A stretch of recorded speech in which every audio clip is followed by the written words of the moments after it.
వచ్చేసాం. ప్రెసిడెంట్ అయితే ఇవన్నీ చెప్తున్నా వినపడుతుంది కదా, వీళ్ళందరూ వచ్చారనమాట.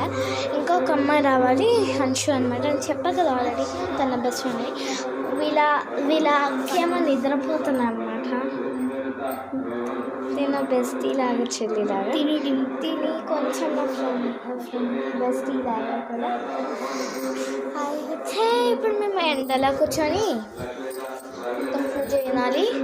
అన్నీ చేసిన తర్వాత ఇంటికి వెళ్ళి పొంగలం తిని పట్టుకోవాలి. మరి సాయంత్రం క్రాకర్స్ పెట్టుకోవాలి. ఒక తెలుసు కదా హ్యాపీగా ఇవన్నీ పడుతున్నాయి కదా, ఇది మొత్తం ఖాళీ మొత్తం పడుతుంది అనమాట. అండ్ నా డ్రెస్ ఎలా ఉందో కామెంట్ చేయండి. లింక్ ఇన్ డిస్క్రిప్షన్ పెడతా, మీరు కొనుక్కొచ్చి ఏమైనా చేసుకోవచ్చు అనమాట. నెక్స్ట్ ఏంటంటే నా బర్త్డే వచ్చినప్పుడు మీకు కూడా ఇన్వైట్ చేస్తున్నాను. Please subscribe and share and like and comment. Bye bye.